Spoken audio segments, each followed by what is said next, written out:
Hello, hello, hello, everyone. Welcome to this live stream. You're here with Chris and Evie today, and we missed last week because we were traveling at that point in time. So we wish we could have been here with you, and certainly missed being here with all of you. But we're here today, and we're really happy to have this live stream. As always, the point of this is to interact with you. So bring your comments up. Can't wait to see you. Hey, just finished reading the Crash Course yesterday. Great book. Thank you, Wayne. Love that. And all right, let me say hi. Evie wants to say hi. Hi. Good to see y'all. Hello, Evie. Hi. So it's spring here at the farm. It is indeed. It's fly by the seat of your pants. Get everything in the ground real quick. Everything has to happen at once. Mm-hmm.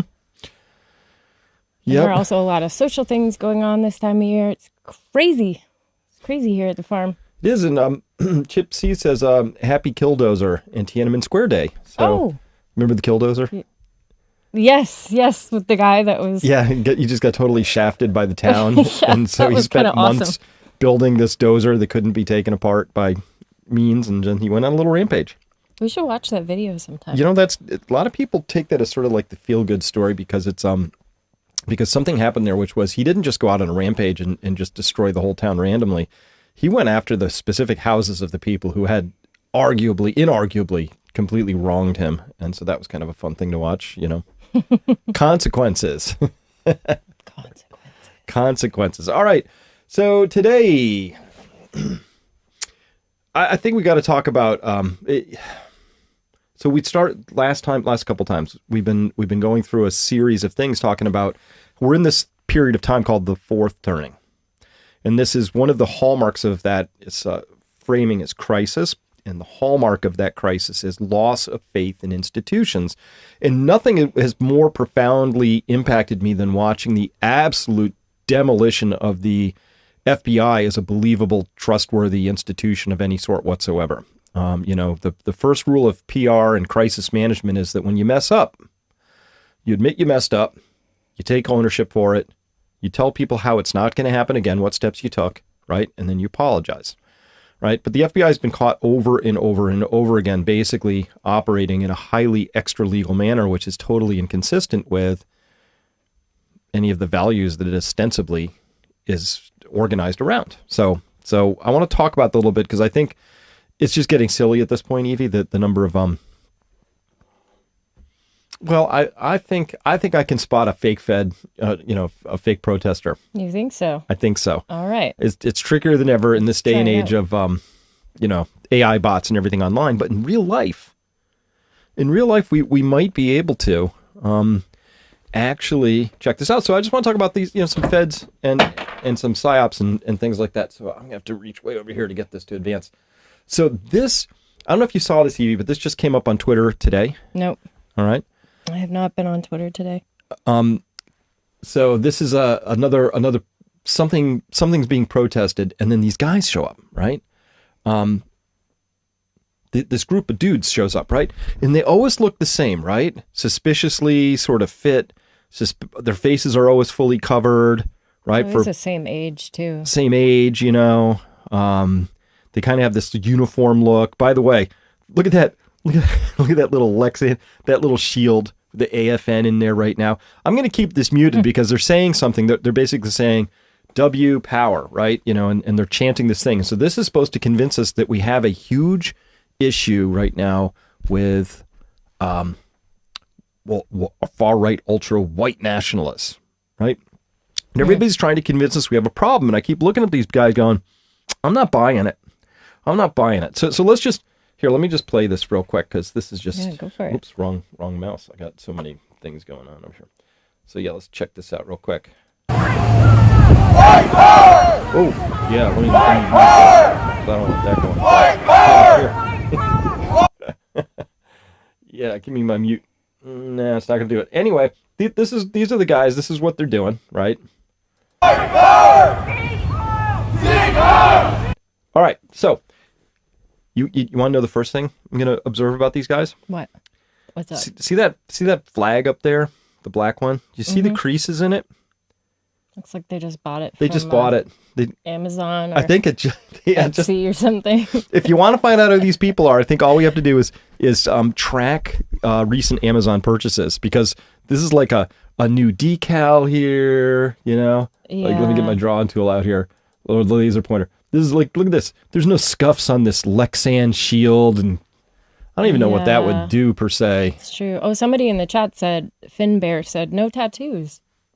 Yeah, where are all those tattoos? Shouldn't they have like a lot of like, those tattoos like we see in the Azov battalion out of Ukraine? Right. And they'd be identifying marks. Either that or they just cover them for this. I don't know. Yeah.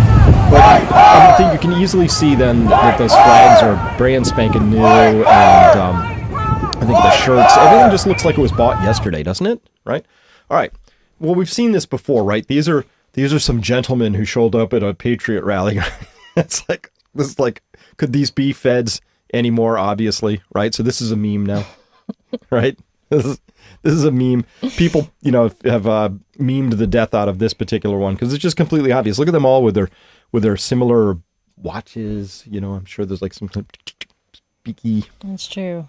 They all look very similar to each other, like a similar lifestyle, and they shop at the same store, and they get their shoes at the same place, and their sunglasses. Yeah. And they got the memo, whatever it was, but it really isn't an accurate cross-section of people. Like, if you look at demographics in the United States, at least, that would be totally unusual. Yeah. Of a smattering of people. Yep. At a movement or an event. I'm not buying it either, I don't think. Yeah. That's how I see it. It looks a little suspicious. So let me carry on. Oh, and they're clean shaven too. Nobody had beards. Yeah, exactly. Okay. Notice anything about that flag up there? I see creases all over it. So this is at a DeSantis rally, and next thing you know, this jamoke shows up, right? I'm guarantee you this is a homeless guy who got a $10 bill. It's like, dude, can you carry this flag? Here's a 10, right? Doesn't like he doesn't look like the kind of guy who could have just afforded to go out and literally buy the same standard issue flag and put it on that pole, right? It's just so completely obviously not real. These aren't like people who really love their flags and have them displayed proudly at all times, or else they all fold them up in the exact 8x8 shipping package arrangement. Pack in the bag until the next employment. Yeah, it's just they must go to folding class. That's the first part of becoming one of these ultra white nationalist dudes, is you learn how to fold stuff. That must be a day they spend together learning how to fold flags. Well, do you have to be a dude, too, to be an ultra-white nationalist? I mean, where are the women in this movement? If it was, like, truly a movement, because we have opinions and thoughts about things, too. Mm-hmm. So if it were accurate that this was truly a representation of our country, wouldn't there be women out there, too? They're just looking for dudes 20 to 35 years of age. With a BMI of around 21 or so. I mean, here it is again. Look at this one, right? It's got the same creases on it. Maybe it's the same flag. I don't know, right? Same laundry detergent. But it doesn't even, it smells like a really bad Fed LARPing action, It just doesn't feel organic or real. And it just looks patently, obviously false and wrong and just made up. That's what it looks like to me. Mm-hmm. I don't know. Any thoughts? It's kind of what it looks like to me. Yeah. Now, what's interesting... The skeleton is interesting in all of that. The bones. Yeah. Like the mask that guy's wearing. So here's what's interesting as we come through this, right? Remember we had to go through all of this. So this is an article that came out on June 25th of 2021. This is post January 6th, right? Mm-hmm. And they said, I read dozens of articles like this. In response to unfounded claims that undercover federal agents or informants helped plan and carry out the J6 attack on the U.S. Capitol, Professor Ira P. Robbins, who's written about unindicted co-conspirators, tells the New York Times, he says, so if it's true, where's the evidence? Where's the evidence that there were any undercover agents in on this thing? So there were articles after articles, so many written by that. Remember, AP fact check it, which means it's probably not. It's the opposite of whatever they came up with, right? But this is a full year afterwards by Ali Swenson here, AP Focus. This is federal agents didn't orchestrate January 6th, they said here. And but just this is supposedly an article. And look at the language. The House committee investigating the January 6th insurrection poked another hole in the pro-Trump conspiracy theory. All right. For something to be a conspiracy theory, it can't have any basis in fact. The number of agents provocateurs and federal informants, and I mean, come on, the FBI's motto really ought to be foiling our own plots since 1993. Because like half the plots that it's like some low IQ dude that got entrapped into something, right? They like gave him the words, the materials, pointed at him in the right direction, and then showed up to arrest him when he showed up there, right? Like that's happened so many times. So conspiracy theory you would think would have zero basis in fact, right? But so they say that federal agents orchestrated the attack, confirming on Tuesday that a man at the center of the claims said he'd never been an FBI informant. This is about Ray Epps, right? And this guy was there. He was stoking this. He was very clearly involved. There are these other people who went to jail for a very long time for less than what Ray Epps did. And this article says it's debunked. Your conspiracy theory is debunked because Ray says he's never been an informant. Case closed. Right? All right. I'm not here to rehash all this, but there was this incredible article that came out on Michael Schellenberger's Substack today, or in Twitter, and I came across it, and it's this. So get this. Look at this. Look at this, Evie. Why the FBI and Democrats are attacking whistleblowers. The FBI says now that it won't release January 6th surveillance video because it would show too many undercover government agents and informants. What? That took a second to settle in, but yeah. I'm sorry. I can't tell what's real and what's BS anymore. Like, it's stranger than fiction, you know? It really is. He writes here, indeed, there may have been hundreds of undercover government agents and informants, both local and federal, in the J6 crowd. According to one January 6 witness, there were 100 to 200 Secret Service agents alone at the Capitol before and during the breach of the police barriers.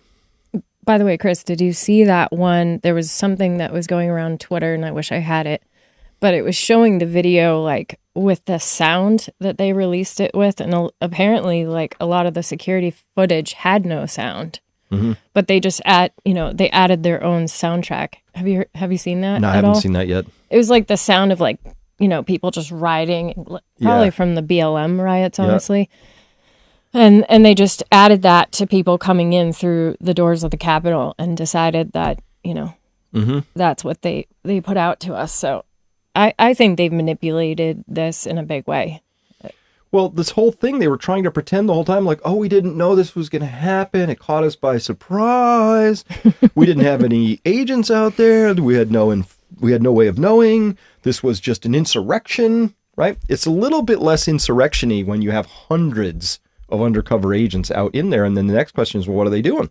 Right? Are they provoking, as provocateurs sometimes do? Or are they trying to dial things down? And so I think and obviously somebody could, if they wanted to, could investigate this and say, okay, what was everybody doing out there?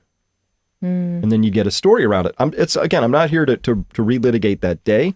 I'm just here to say that the FBI has been caught again here in a very big way, just overtly operating against U.S. citizens in a very uneven way, right? Well, there's no consequence if they do. There doesn't seem to be a consequence. There's nothing that happens to you. If you lie, like Ray Epps, if that whole situation happens, you don't get in trouble with anybody, at least not to our knowledge. I know. So check this out.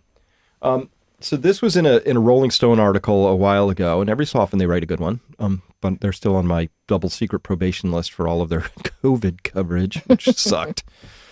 They said here, in the aftermath of the January 6th insurrection, the FBI told Congress and the American people the agency had failed to prevent or fully prepare for the worst attack in the U.S. Capitol in more than 200 years, in part because it lacked the authority and capabilities to more aggressively monitor social media, where much of the planning for the insurrection took place. So the FBI story is like, oh yeah, dude, we just didn't have the authority to monitor social media. Like, come on.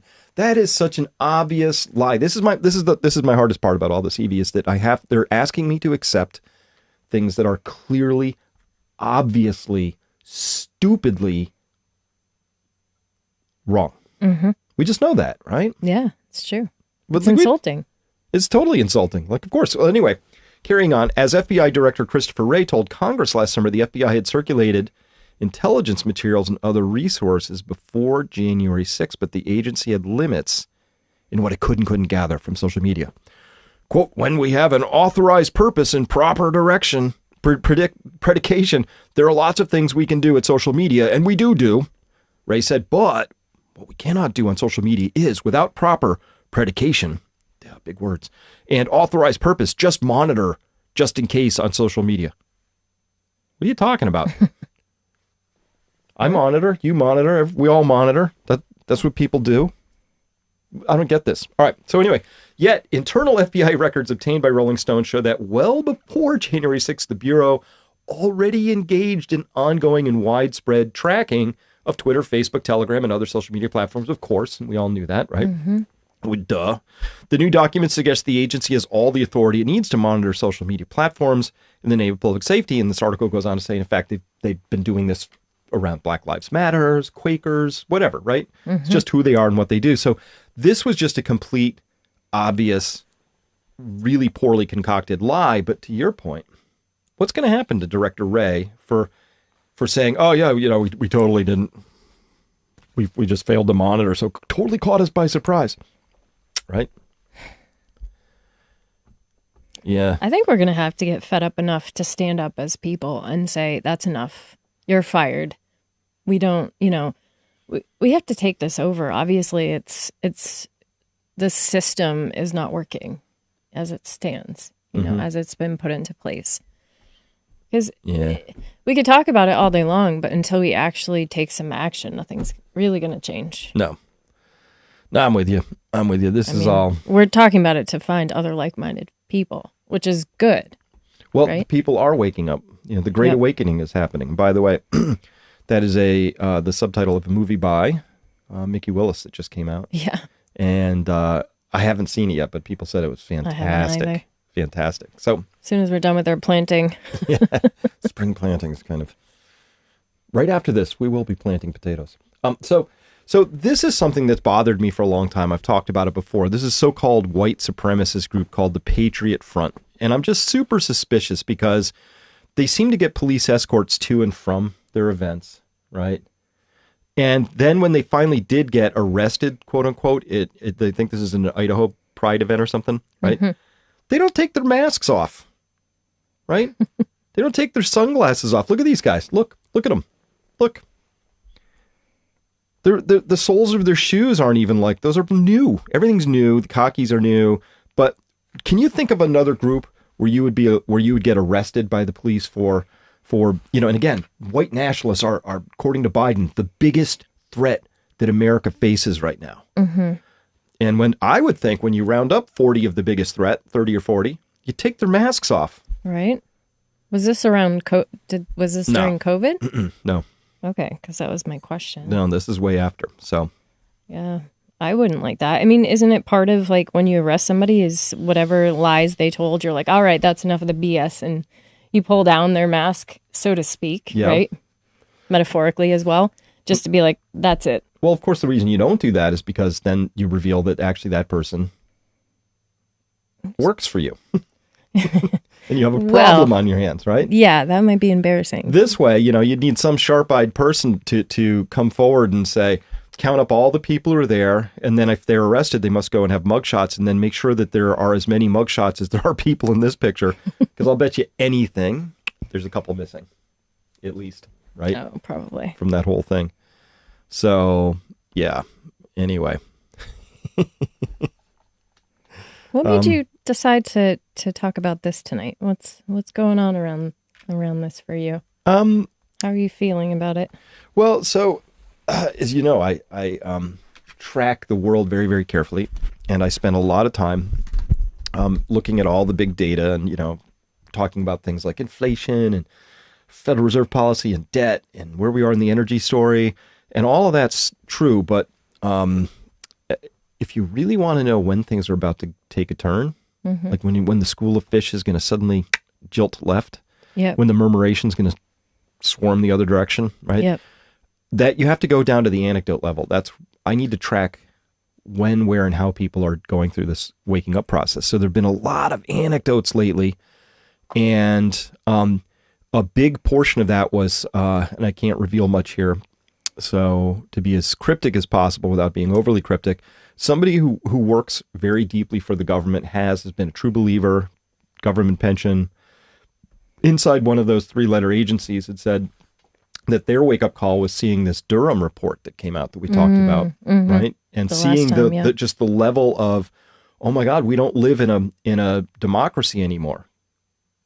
When something like the Durham report can just come out and the whole place, everybody sort of shrugs and we sort of like nothing happens. That clearly showed that there was the largest and most serious breach of every democratic institution you can think of. And so their concern was they woke up rather suddenly and said, oh, I don't live in a democracy. I live in something else. And when you don't live in a democracy, you have to begin to factor in things like, oh, what happens to people's rights under non-democracies? Oh, bad things. What happens to money systems, particularly overly indebted countries, when they no longer are a functioning democracy, no checks and balances? And the answer is, well, bad things happen, which is why we talk about things like this is gold-backed money. It's direct gold-backed money. This is currency-grade mylar, with 1/10 of a gram of gold in there. I'm a stacker. I got this is 10 ounces of silver here. I got ever since I was a kid, I love silver. It's called junk silver, but it's not. This is now precious silver. It is. It's not junk silver anymore.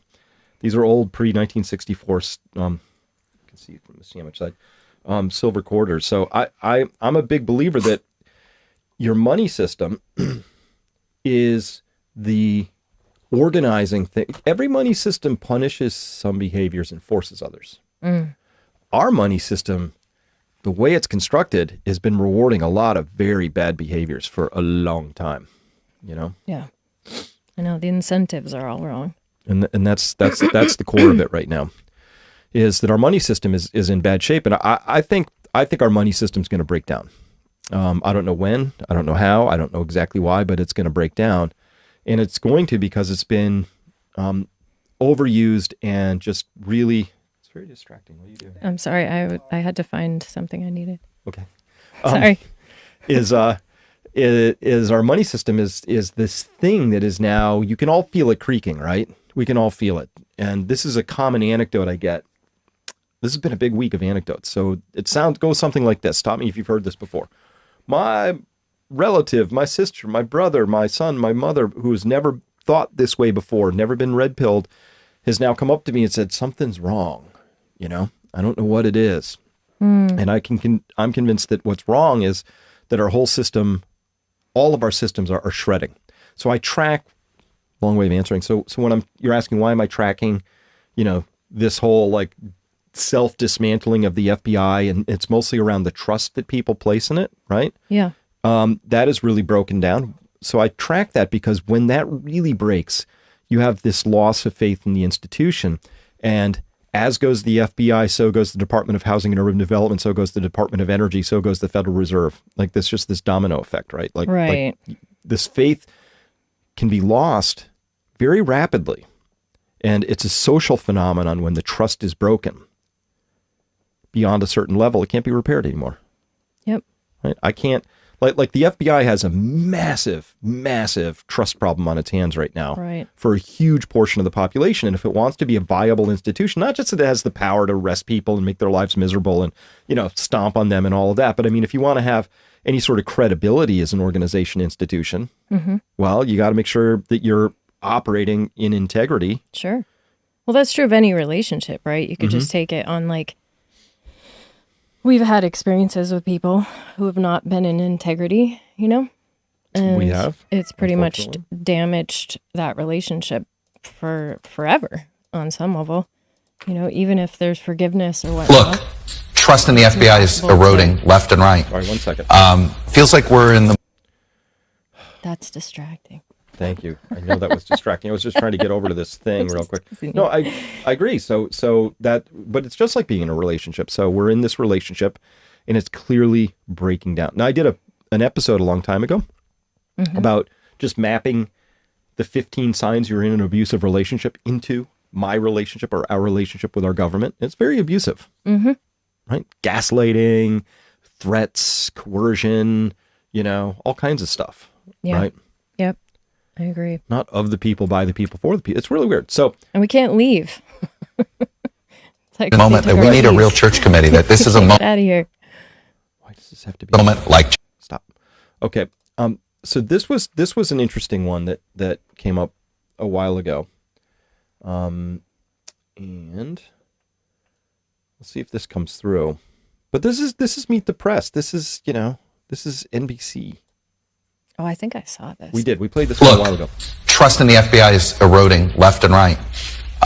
Feels like we're in the moment that we need a real church committee, that this is a moment like when the J. Edgar Hoover FBI clearly was no longer helping the American people. There was a moment. This feels like we might be in one of those moments. Look. Yeah. So if I don't know if that sound came through, but it said, the trust in the FBI is eroding. We maybe need a church committee, which was the committee under Congress that investigated the CIA back in the day. And that, this is a big deal. This is a really big deal. And the media is going to try and act as if we can just sort of like move on, get distracted by the next thing, not really talk about it. And then the media is going to wonder why, of course, their own poll numbers are in the tank, right? Yeah, Joe Potter says, just like my last marriage, right? Yeah, once you're at the gaslighting state, once you've lost trust in another human or in an organization or an entity, it's almost impossible to get it back. And it's kind of like with post-apartheid, how did they heal from apartheid in South Africa? They had this Truth and Reconciliation Committee, but the saying was, there can be no reconciliation without truth.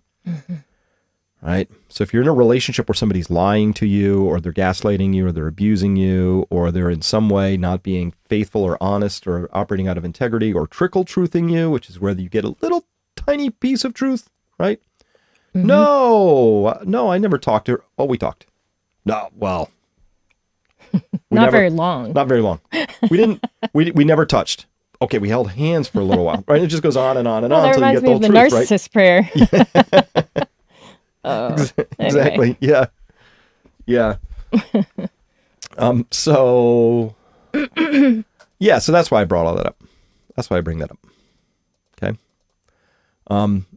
But the point here for me is that this is so easy. Just take their masks off, and then maybe we get a little trust back. But anyway, this all looks like government live action role playing called LARPing.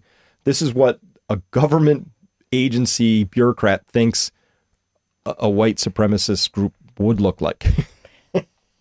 How could we as the public intervene in one of these situations? What would action look like if this group was out there and we just as, other citizens went out and were like, hey, who are you? Or whatever. I mean, is there anything that we can do? We have to build those parallel structures, right? We have to get ourselves organized, because otherwise they're just going to keep pulling this on us over and over. So why are they doing this though? What do you think the point is? Let's assume for the minute this is just as fake as it looks.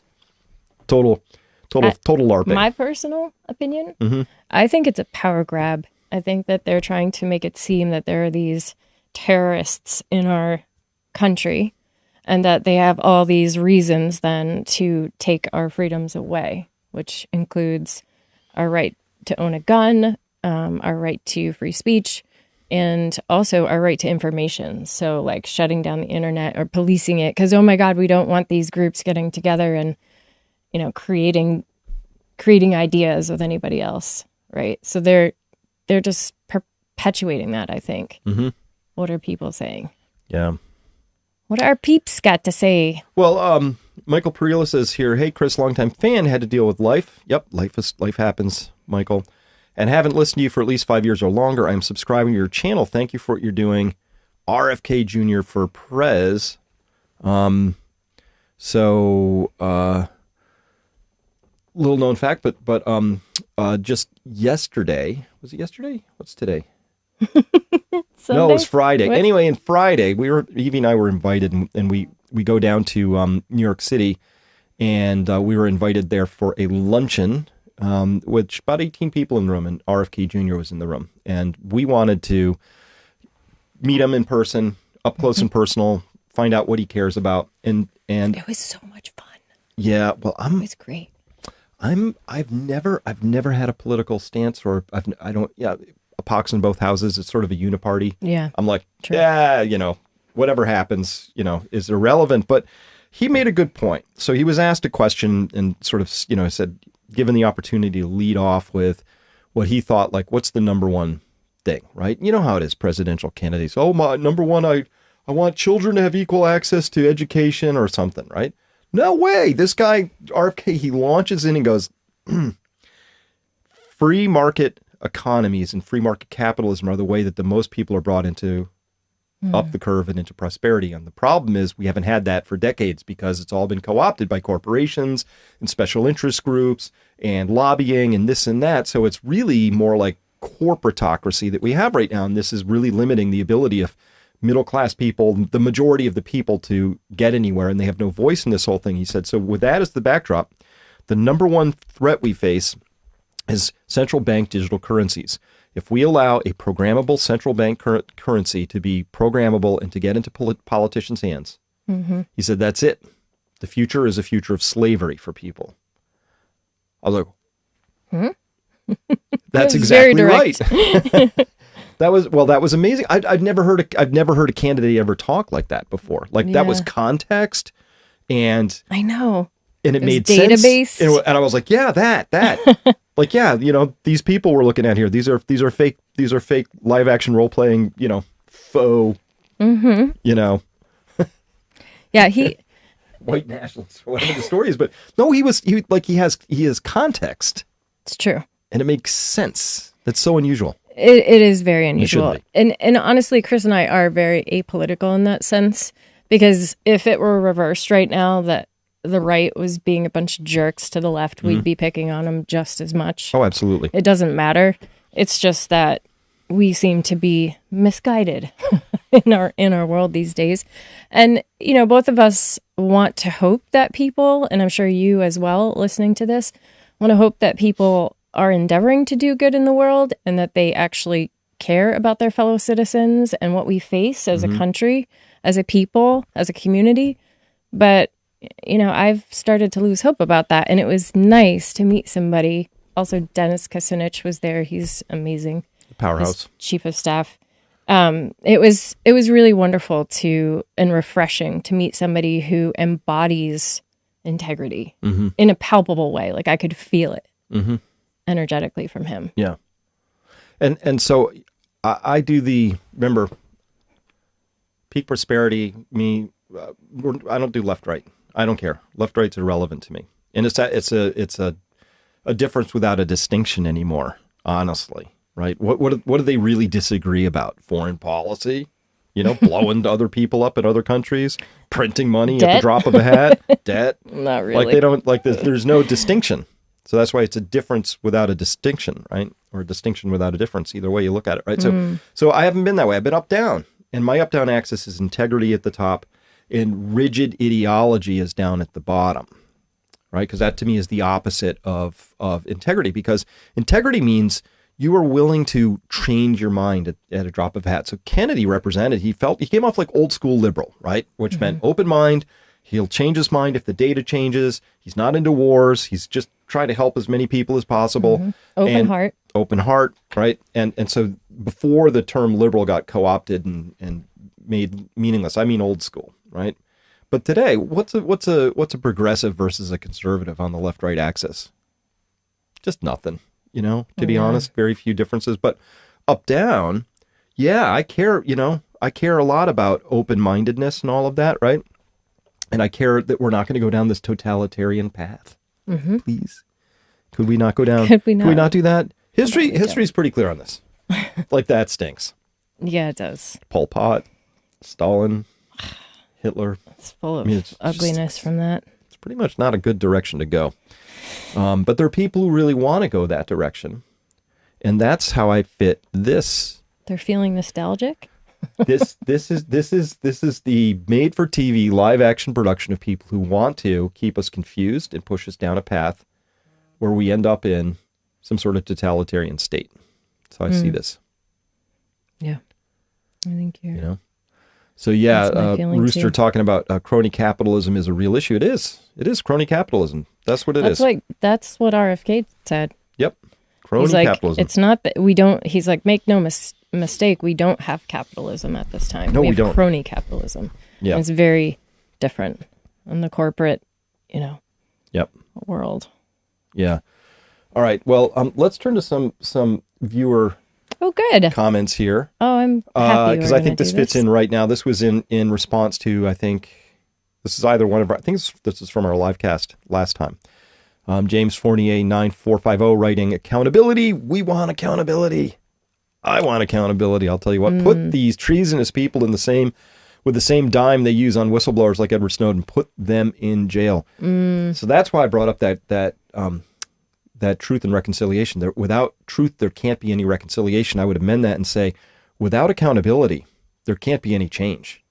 Like somebody's got to. Remember that scene in National Treasure, the movie, and Harvey Keitel's talking with Nicolas Cage's character. He says at the end, he's like, "Well, somebody's got to go to jail. Well, somebody has to go. Somebody's got to go to jail, right? That's Yep. just how it is. Yep. That's how I believe. I'm a big fan of that. Somebody's got to go to jail, Yeah. right?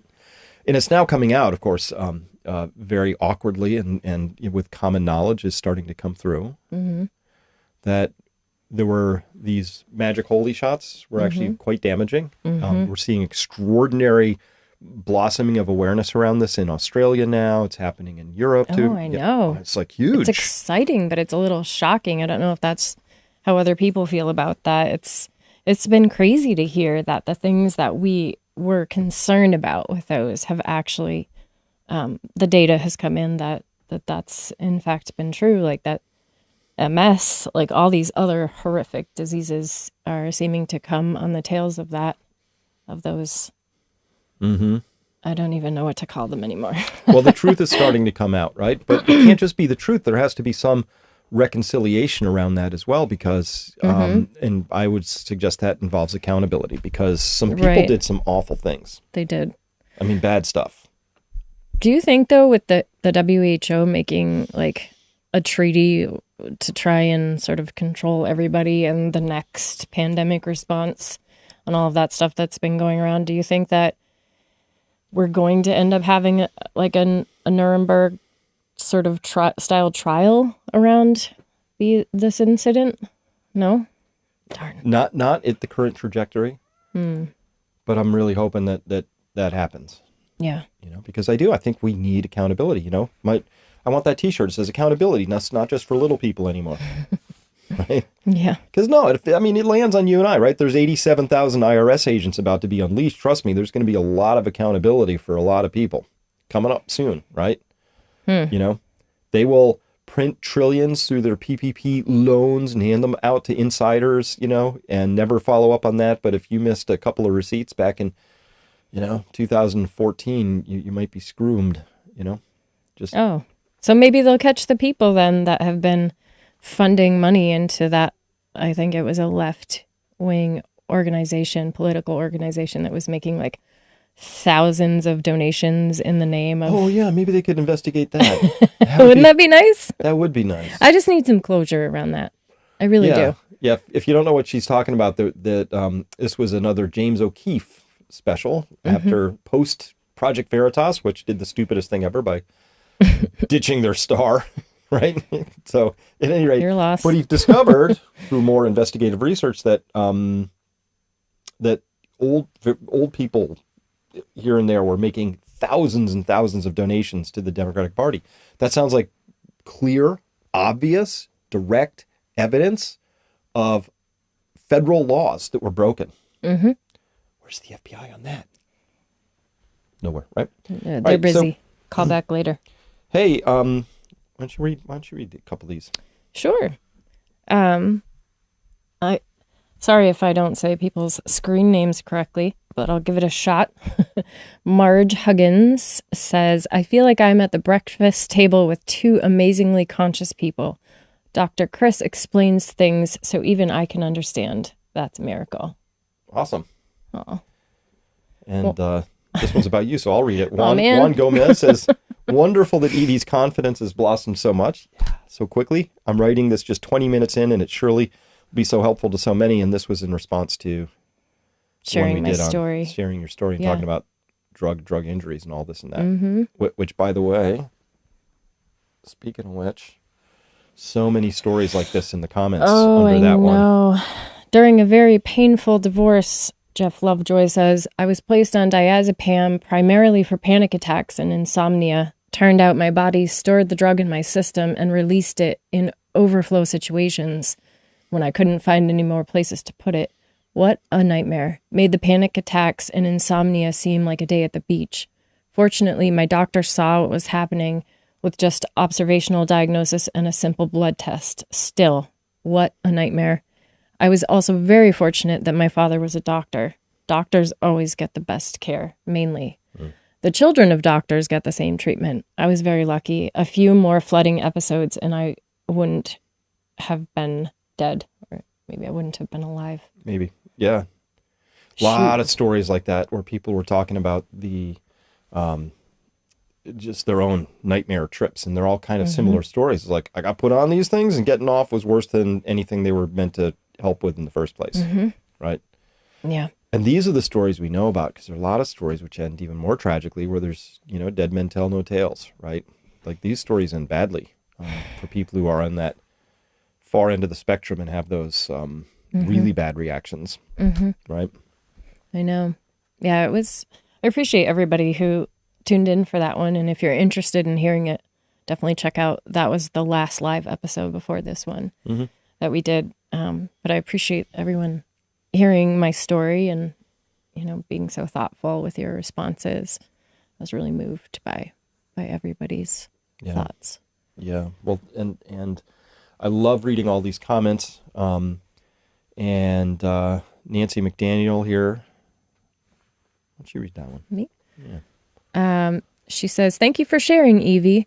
In your first-hand experience in Chris, supportive, significant person on your road less traveled. Your truth voice is lighting the candle, illuminating the space of darkness, giving strength and courage to those individuals that are going through their tapering off process with this catastrophic harmful medication, or in the process of making that decision to begin their journey in reclaiming themselves. Yeah, I like that one. Yeah, thank you for writing that one. And this is kind of what I'm hoping. I don't want to put too much on a person, but if RFK could, I can't think of anybody more uniquely suited to help blow open this horrifying thing we've done to ourselves through our pharma, what we call medicine, which is often just a sales pipeline for pharmaceutical interventions, and their job is to get you on something chronically so they can sell to, they've created a lifetime customer, and you fit neatly into the CFO spreadsheet. It's not to make you better. It's not to make you well, right? Well, and we've lost touch with other things. So it's like, I think there's a maliciousness to it, but there's also just, instead of taking this time of great richness in, this time period of having excess resources, we have forgotten all of the herbal sort of more folk lore kind of things that we could have been looking into, because nature, I think, offers amazing medicine and is much better for us than these concentrated toxic concoctions, Yeah. So sadly, we lost something too. Like, it was a both and, in my opinion. Well, I think the stories that in some of these comments, that the representative comments we surfaced here, is the system is right there for you when they're giving you the injection, when they're there giving you the pill. If that turns out to be bad and you have all these side effects, then you get marginalized, gaslit, excluded. There's no support, right? And if we were not a completely unhealthy society, we would say, listen, we understand, we're going to give like a mass treatment at scale. There's going to be a few people who get injured, and we should do our best to, that's collateral damage in this story. So let's help them. No way. They just don't. They put you through even worse ringers, the insurance companies. If you ever try and go through these, the compensation committees, like there's lawyers arrayed against the whole system is just there to wear you down and beat you up, right? So that's take horrifying. A slice of the pie right alongside. Of course, yeah, they get paid well to do that. Of course, it's bad. Australia is dealing with that. There are people that have been suffering now for years, and they still haven't. You know how they set up a fund for that? I guess I think they were maybe better than we were at that. Yeah. I don't know. Nobody wants to admit it, right? I know. So Joe Potter says, yikes, my late father was on 15 meds, passed at 60. That doesn't sound healthy, being on that many meds, of course. And, there was a couple of comments. I don't know if I pulled them up, but also noting that Hashimoto's disease was a thing that people's stories, individual stories, they said, hey, my sister, all this thing, put on all these crazy things, finally discovered her thyroid was out of whack. Right. And that was actually the source of what they were trying to cover up with all these other, various compounds and things like that. So it's an important thing that popped out of this for me. Which is like, if somebody asked me, oh, I'm going through big anxiety, I'm like, get your thyroid checked. Right? Just seems like something you would do, right? And when I was looking, and thank you everybody that mentioned that, because it was helpful for me. When I looked into it, the Hashimoto's, it's also not just like your standard tests. You really have to get yourself educated and up the curve on this stuff, because I guess there are like if you measure thyroid hormones like normal, it might not show up because your body is basically dysregulated in certain ways. And so it's not always super evident to the average, GP or whatever. Yep. So thank you guys for that. Yeah. All right. I want to talk now very quickly about, if you haven't seen it, so on the main channel, I've restarted something called the Crash Course. The Crash Course is this big seminal series I put out, and I'm putting out a chapter a week. Last week's chapter was on inflation. So far I've sort of set the table, talked about banking, the Fed, and now inflation. And why do I do this? Because if you can understand what the system of money is, then you have a chance of understanding why you should probably plant a garden. Okay, I may have jumped a few too many steps there, but it's a very, very highly unsustainable system. So Carlos T. Lopez wrote, I'll be forever indebted to you. You've changed my whole life to continue to preach about your name for the world to hear.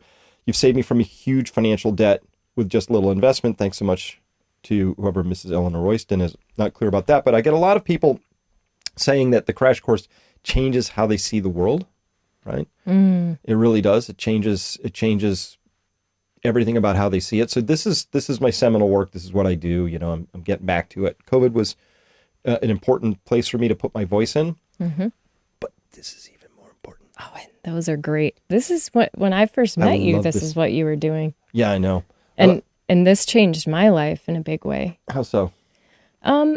It just changed my perspective. Like I started out sort of being someone who cared about nature deeply and felt like we were on an unsustainable sort of track.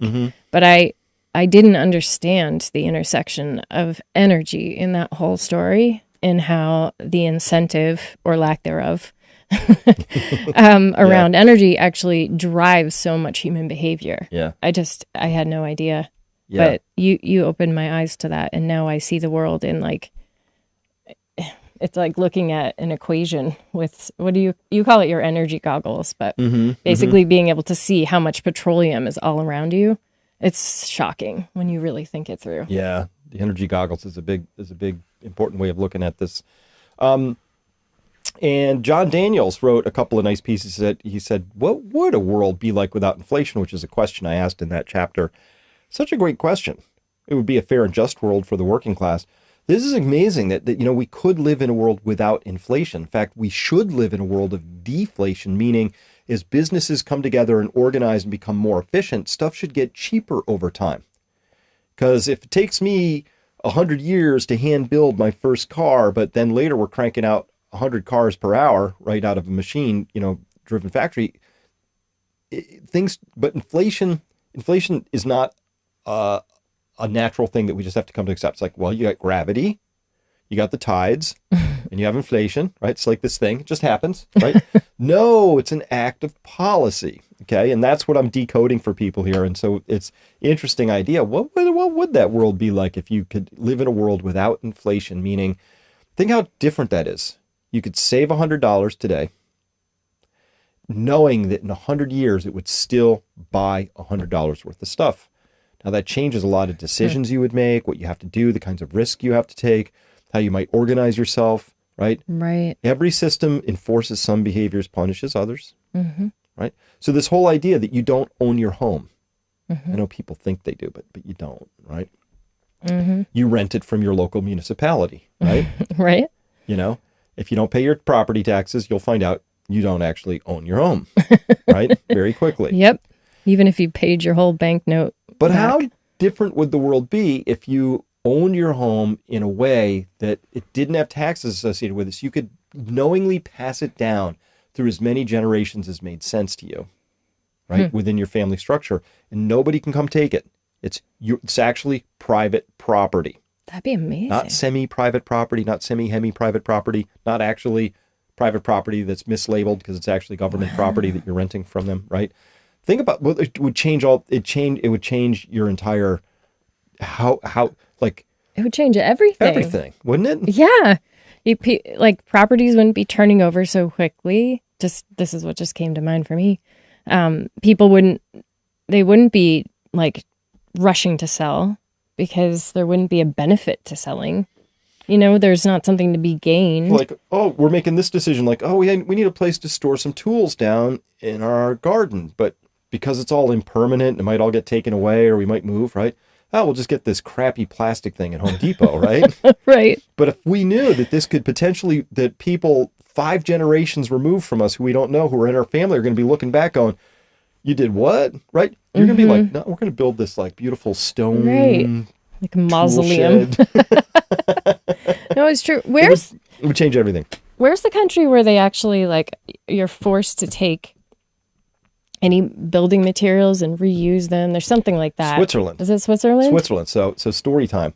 Driving along with a guy who just came in from Switzerland, right? And he's being driven through. This is a story comes from Coop, out in California, right? And he's driving him along, right? And this guy looks out the window and says, "Why are you building houses out of cardboard?" Right? He was confused because he could see, that press board stuff on the side. Right. So it was a new construction going up. Right? Yep. And his point was, I don't understand why you would do that, because he could see how impermanent that was. And in unpacking that story with him, it turned out that in Switzerland, where this guy came from, that if you tore something down, like you took a wing of your building down that was no longer functioning, or your whole house just was cardboard and it needed to be replaced. So you tear all that old house down because you're going to put a new house in. There is nowhere to take the refuse. You have to live with it on your property. So people are like, I would not build with cardboard because eventually I'm going to have to live with a stack of it on my property. So you make different building decisions, right? You would. Think how that changes things. You really would. Right? Yep. If they said, look, you can't throw away your old washing machine when it breaks because this corporation's put planned obsolescence in, and wouldn't you know it, it works for X loads before it mysteriously breaks, and the circuit boards need blah, blah, blah, blah. The whole thing is like planned obsolescence. So we have to live with all these machines that are designed to wear out in a somewhat annoyingly short amount of time, but not stupidly annoying because then you would change brands, but certainly they don't want them to last like they used to, right? But imagine if you couldn't get rid of that machine. If this is the decision, I'm down there, I'm at Best Buy, and they got washing machines, and I know that I have to live with this thing. When it finally breaks, I have to live with it. I'm going to make a very different decision, I think. Or will demand different things. All right. So, got off on that a little bit, little tangent. Let's look at this one. So this is from Sunstone Farm. This is actually behind the paywall at Peak Prosperity. So we have these great conversations going on there. And this is in response to part 2 of the inflation episode. So every time I do an episode, I have a second part and our subscribers talk about it. But this caught me because a big part of this, I wanted people, my big takeaway for the one around the Fed coupled with the one around inflation is that these things that are happening to us right now are acts of policy. People sit down, they're smart, they know what the impact is going to be, and they do them anyway. Or maybe because of that, right? Remember, you'll own nothing and be happy? Yep. Well, who does own them? So look, check this out. These last couple episodes, by confirming my suspicions, have been thoroughly depressing. I'm starting to believe that we will never be able to afford our own home. I'm almost 40, 3 small kids, and my husband and I have been renting our entire adult lives. We both have bachelor's degrees from good universities, and although I stay at home so I can educate our kids and grow some of our food, cook healthy meals from real ingredients, my husband has a relatively well-paying, professional, remote job. The house we rent is too small for the 5 of us, yet we can barely afford it. This is a very common story. We live in a rural area in a southern state, and our neighbors are wonderful people, but very poor, much lower income than us, yet they own their own homes. We've been looking at housing for years, but the prices keep going up faster than our savings could possibly match. We moved from an expensive state to a middle income one, but this area is just as expensive as where we used to live was just a few years ago. So whoosh, rents just keep going up, up and up and up, so they can't save it. I feel like we did everything right. We were responsible. We lived within our means, worked hard to pay off what little debt we had, and I feel like the deck is stacked against us. Everyone I know, even people who make less money than us, they still have their own home. Many of them very nice homes. Sure, they may be in debt up to their eyeballs, but at least they get to live comfortably in the meantime. Living in a house that's too small and falling apart, struggling to balance our budget every month, watching our real income drop as inflation surges is hard to cheer, but we're debt-free and feel like a winner. So that's why I put these pieces together. That's why I do the whole crash course, because if you understand, the system is stacked. It's stacked. It's designed to create winners and losers. Yep. That awareness ought to be debated vigorously down at the pubs. The founding fathers, so Evie, the founding fathers, they debated this stuff endlessly. The money, they never would have entrusted the money creation to a small cabal of unelected people. They would have said, that's stupid. If you allow that to happen, anything that does happen is on you, and you deserve for that to have happened to you because you're a dummy, right? But that's what we allowed to have happen. It's Nobody elects the Fed. No. Nobody has any say in that, right? Who's on the FOMC, and even the chairman's just appointed, right? But by the Senate, but I mean, it's just appointed, right? Sure. I mean, do you think people actually try to get into organizations like that with the intent of changing it, and by the time they're in it, they've been sort of slowly coerced into? Do you know what I mean? Because I don't understand why more people aren't standing up. I mean, personally, I don't have a desire to have an ambition to go be a part of the Fed so that I could change it. But I guess if I'm upset about what they're doing, I should.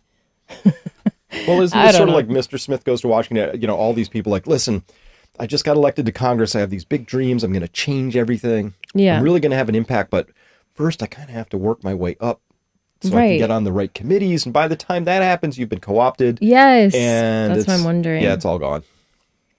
Like you've been bought into that system. But just to carry on this conversation real quick. So look at this one, right, Evie? So this is just in fortune.com. High school sweethearts with good jobs, a baby on the way, and a $600,000 budget can't find a house after 2 years of hunting. It's just so demoralizing, depressing, and defeating. Where do they live? It almost doesn't matter anymore. This is how bad it's gotten. Because originally I was like, wait, that must be California. It has to be.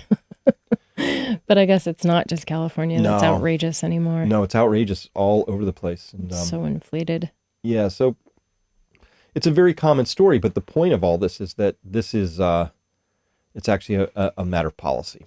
Yeah. And that policy has been in place for a long time. I mean, I'm a data guy. Let's look at the data real quick. This comes from wolfstreet.com. Wolf Richter, great guy. He puts together great charts. This is the wealth disparity monitor. Wealth per household in dollars. So the top 0.1% is in red. The remaining 1%, so that's 0.9%, right? Because it's the remaining 1%, except for the top 0.1%. That's in purple. Then you got the next 2% to 10%. Then green is the next 40%. And by the way, the bottom 50% don't even show up on the chart because they got nothing. It would just be a flat line across the zero mark. In fact, might even be a little below zero. Wow. So it's net wealth. So it says the average household in the top 0.1% at the time they took this had around $135 million to its name.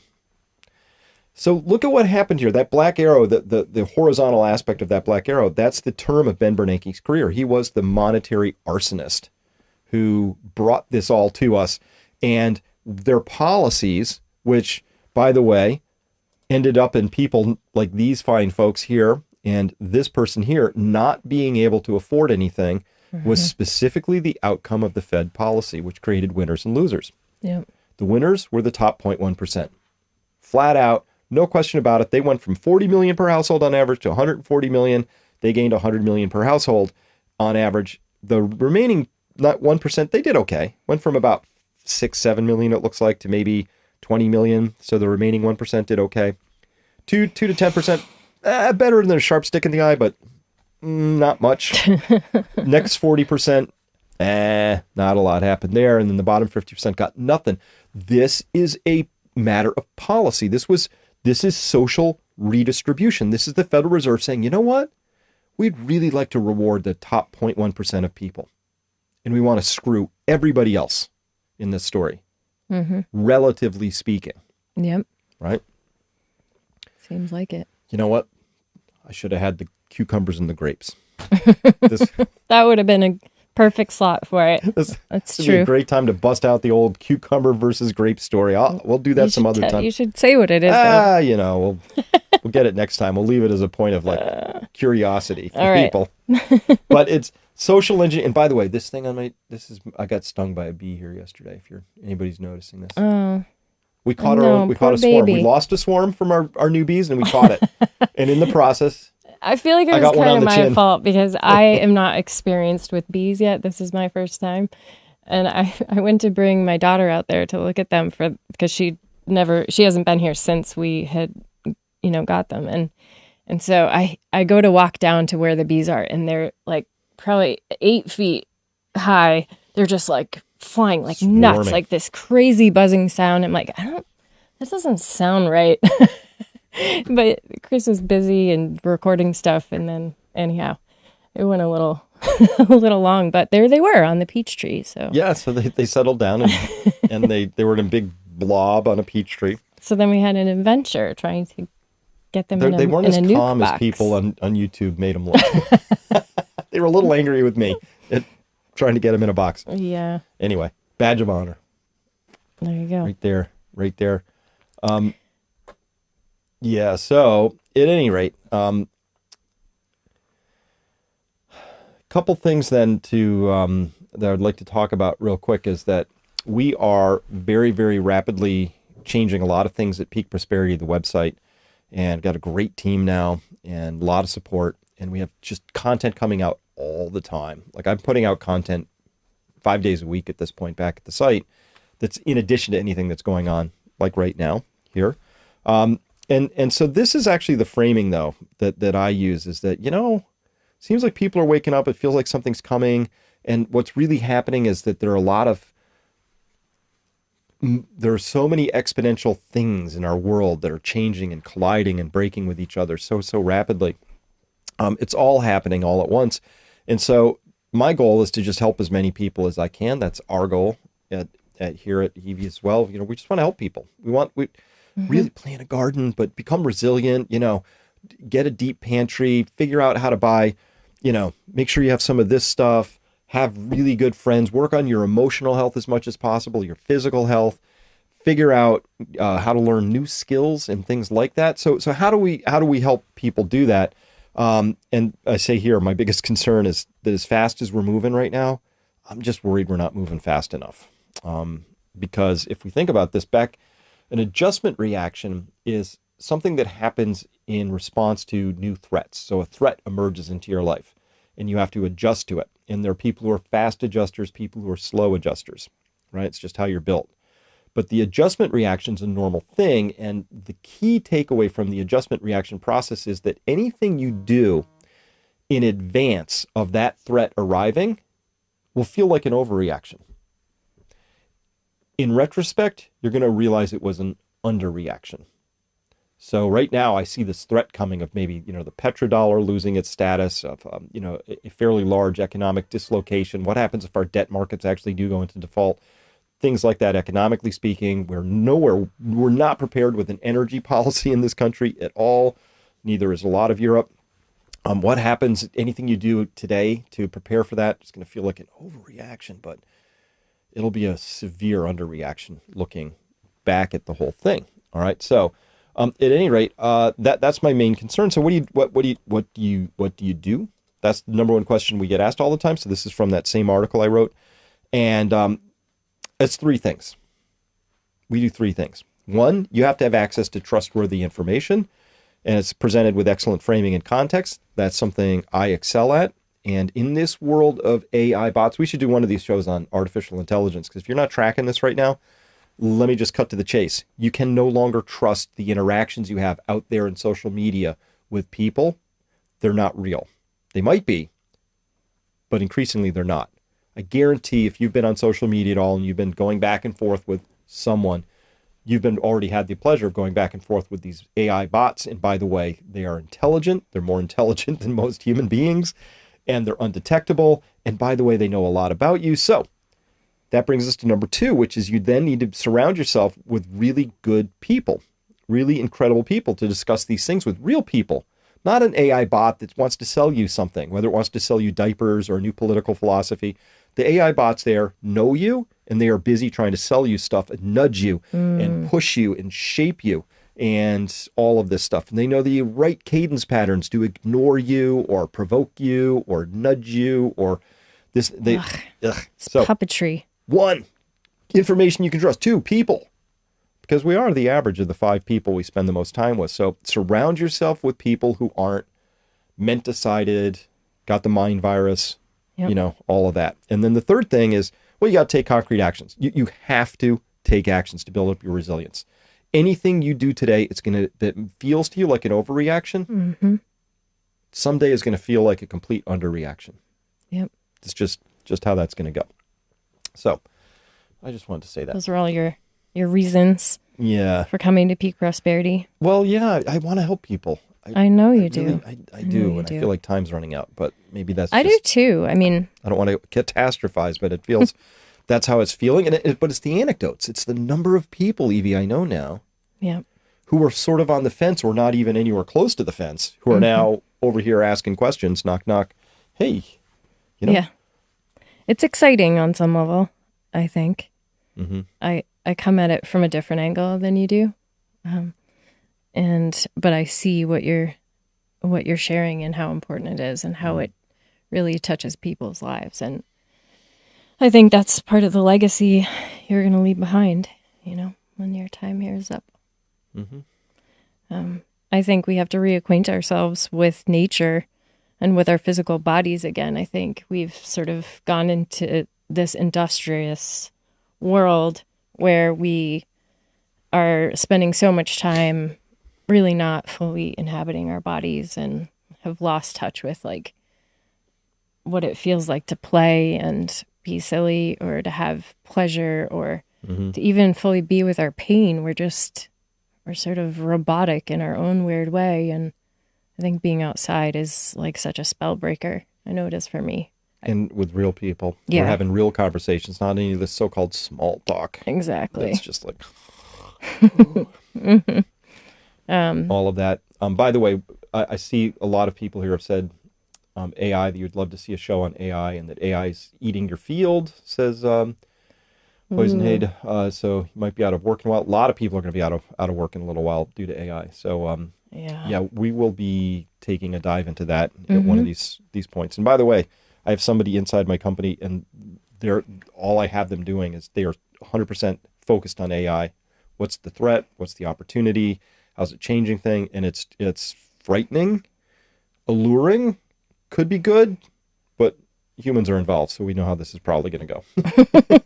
Exactly. Exactly right. Yeah. So all that. All right. I've got, if you're all done, I've got something to close this out, just so you know. I think we are in wrap-up mode here. So what do you have, Evie? I've got something, by the way, I would love anybody's suggestions for future poetry. I'd love to read some new things. And so this is something that's one of my favorites, but I appreciated a couple of references. I haven't yet been able to chase them down that people had left. So thank you for that. This is called The Invitation, which is different than another invitation I typically read. Oh, okay. This one is by Mary Oliver, and I think it's so beautiful. She says, "Oh, do you have time to linger for just a little while out of your busy and very important day, for the goldfinches that have gathered in a field of thistles, for a musical battle to see who can sing the highest note or the lowest, or the most expressive of mirth or the most tender? Their strong, blunt beaks drink the air as they strive melodiously, not for your sake and not for mine, and not for the sake of winning, but for sheer delight and gratitude. Believe us, they say, it is a serious thing, just to be alive on this fresh morning in the broken world. I beg of you, do not walk by without pausing to attend to this rather ridiculous performance. It could mean something.